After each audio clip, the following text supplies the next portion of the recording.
sir, you okay? Hello sir, you okay? Can you tell me your name please? Why can't you tell me your name? Okay, is there a reason why you're You filming me? Is there a reason why you're filming? Are you filming me? Yeah, I am, sir. Yeah, well, tell me that you're filming me, yeah? Introduce yourself properly. Okay. Go on then. No, I'm just wondering why Introduce yourself properly. You're going to listen to me? No, I'm not, unless you introduce yourself so properly. you're detained, okay, for a stop search under Section 43 of the Terrorism Act, okay? You're joking.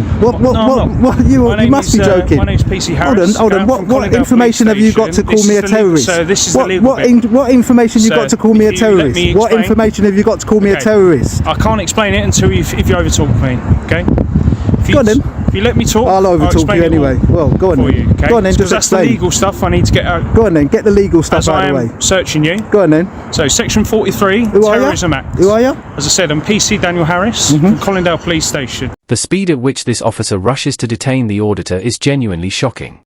Before even taking a moment to introduce himself properly or conduct any reasonable investigation, he jumps straight in with, "You're detained for a stop and search under Section 43 of the Terrorism Act." This kind of impulsive action shows a complete lack of basic policing standards. It's as if the officer had already decided the outcome before the encounter even began, a clear display of prejudice rather than professional policing. Under Section 43 of the Terrorism Act, an officer must have reasonable suspicion that someone is involved in terrorist activity. Simply being present at a public event, recording, or documenting a building from a public space doesn't even come close to that threshold. The officer should have started by gathering basic information, clearly explaining his concerns, and properly assessing whether there was any real threat or suspicious behavior. The reason I'm searching you, the reason I am going to search you, is because we've been called here by people in security. You're filming a significant parade today for the Metropolitan Police Service. It's a public parade. You're also filming buildings. Is it a public parade? You're also filming buildings. It's a public parade, yeah? And I'm on a public pavement, yeah? Security cameras and gates. Okay, I'm on a public pavement as well. So for that reason, okay. Can't you film in public? Sorry? Can you film in public? Yeah, you can film in public. Cheers. Well, that's what I'm doing. However, you are... And you didn't come and ask me anything. You just come up to me and detain me under a terrorist act. But you haven't... No, but you're supposed to question me and ask me why I'm here. So you're just going to... Just because... Well, filming in public is not a crime. I told you why. Filming in public is not a crime. I'm going to search you now, sir. Go on then. Okay, you are entitled... Right. No. I'm going to put it down. I'll put it down on the floor there, sir. Good policing starts with communication, engaging with individuals, assessing the situation, and gathering the facts before deciding to detain or search. But in this case, the officer skipped the most crucial step, talking. A simple conversation, asking a few questions and actually listening to the auditor's response, could have clarified everything without escalating to detention. This authoritarian, knee-jerk mindset isn't just unprofessional, it's dangerous. Section 43 of the Terrorism Act was created to deal with genuine threats, not to be used as a blanket excuse for detaining someone simply because they are filming in public. When officers misuse this law, it undermines both public trust and the integrity of proper policing. Yeah? Is that what you are as a police officer?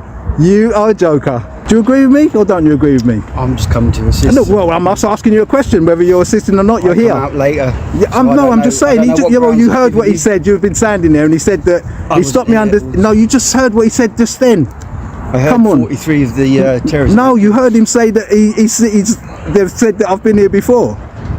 Yeah. Yeah.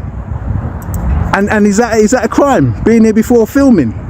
Do you think I should be stopped under Section 43? I don't know why he stopped you under Section 43. Okay. You'll have to ask him. Oh, well, he's not making much sense because he's already illegally detained me. If this situation truly presented a terrorist threat, the second officer would have had no hesitation explaining why the auditor was stopped. Instead, his uncertainty makes it obvious that even he doesn't see the reasonable suspicion needed to justify such a detention. This clearly shows that the lead officer acted on impulse rather than evidence. If there had been a genuine threat, every officer involved would have been on the same page about the reasoning behind the stop. The fact that his colleague distances himself from that decision suggests the detention was more about asserting control than following proper procedure. It's a perfect example of how some officers make snap decisions without fully considering the legal basis, or even consulting their team. And not threatening anybody. Okay, right. Okay? You've got it written down on a piece of paper. But I'm telling you, I cannot see it. Okay, well, maybe you should get some glasses then. Oh, you're being discriminative now. I've got a couple of, Are you being discriminative? What are you being discriminative? But I should get some glasses. No, don't tell me I should get glasses. Do Just pay Don't, oh attention. my God, He's me written your either. slip now. Don't start getting ignorant. An officer's shoulder number is a key element of police accountability. It's meant to be clearly visible so members of the public can identify officers, especially in cases where they feel their rights have been violated. Instead of addressing this issue or correcting it, the female officer chooses to mock the auditor. The auditor had already been detained under questionable circumstances, and rather than showing understanding or professionalism, the officer resorted to sarcasm and snide remarks. When someone feels their rights have been violated, they expect officers to act with dignity and respect, not mockery. This isn't just poor judgment, it reflects an attitude completely incompatible with professional policing. You illegally touched me up, yeah, which I totally feel degraded. If you want to argue about it after, I'm not going to argue There's about no what argument. I've written or There isn't anything. an argument. You're going to try and catch me out, whatever. No, there's no argument. You're free to walk around here, as I said, in the public. So if you want to film the parade, So why wasn't that said? I'm happy now who you are.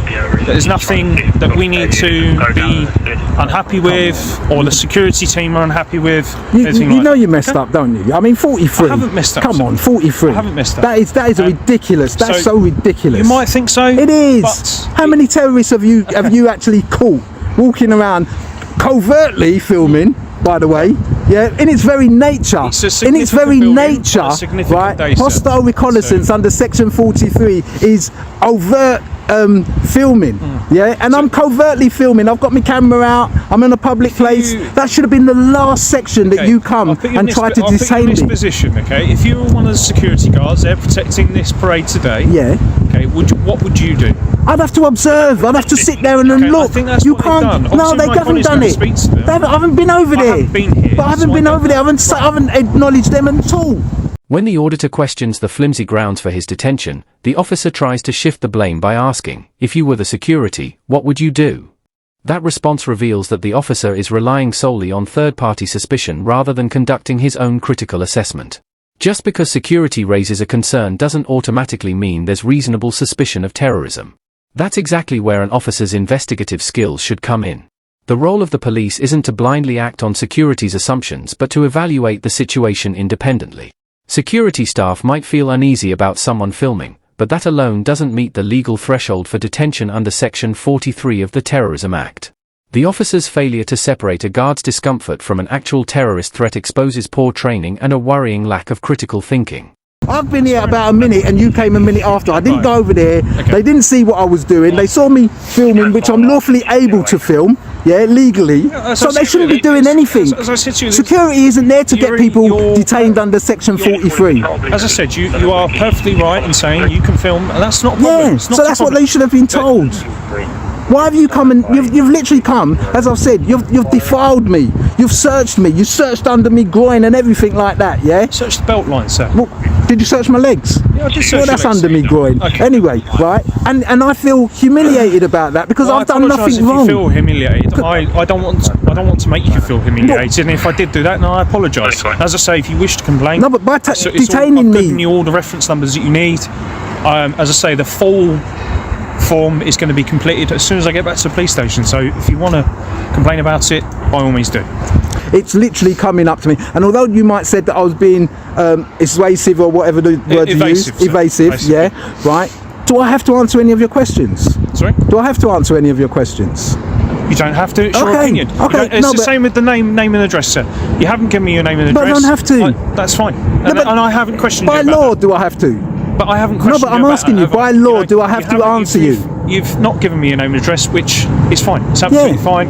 I will still. So why didn't you just continue it that way? You shouldn't be doing this, or you can be doing this. I mean, I'm legally, lawfully able to film.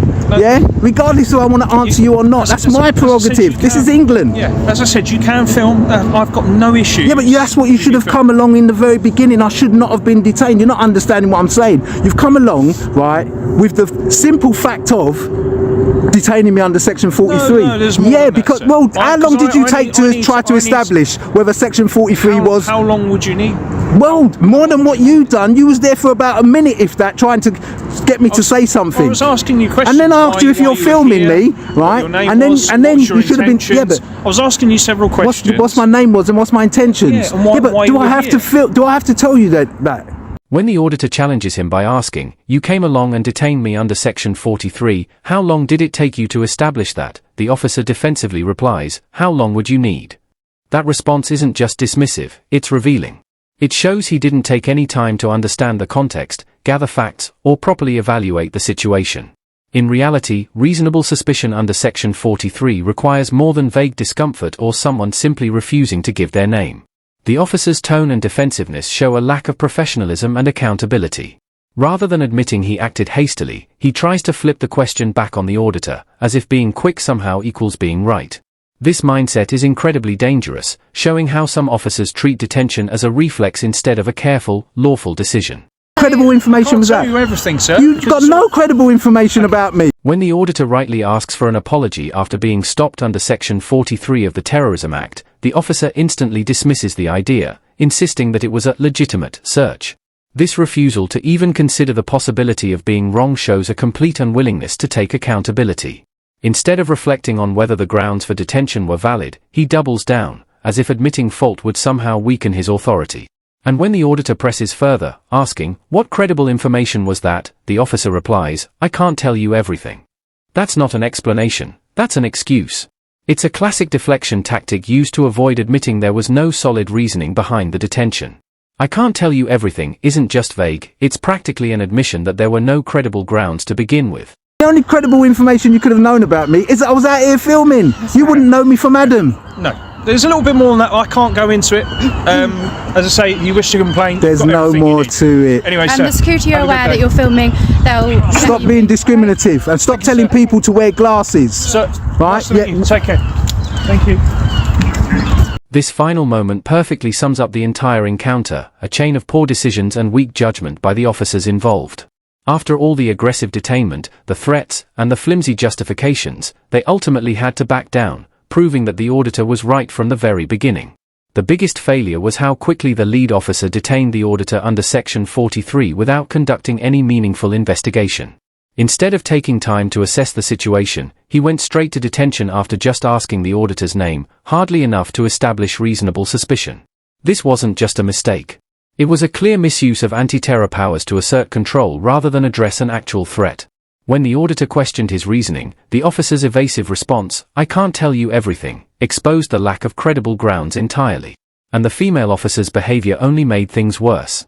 Her sarcastic remark about the auditor needing glasses after he questioned her missing shoulder number was dismissive and unprofessional. Instead of de-escalating, she fueled the tension further. One of the most telling moments came when the second officer openly admitted that he didn't even understand why his colleague had detained the auditor under Section 43. If there had been a genuine terrorist threat, that reasoning would have been clear to everyone. Instead, the lack of coordination between them made it obvious, this was about ego, not law. In the end, when the officers walked away and security confirmed the filming was fine, it proved this entire situation was mishandled from the start. Rather than admit their mistake, they tried to justify their actions with weak excuses. This encounter perfectly highlights how some officers, when challenged, would rather save face than uphold the law.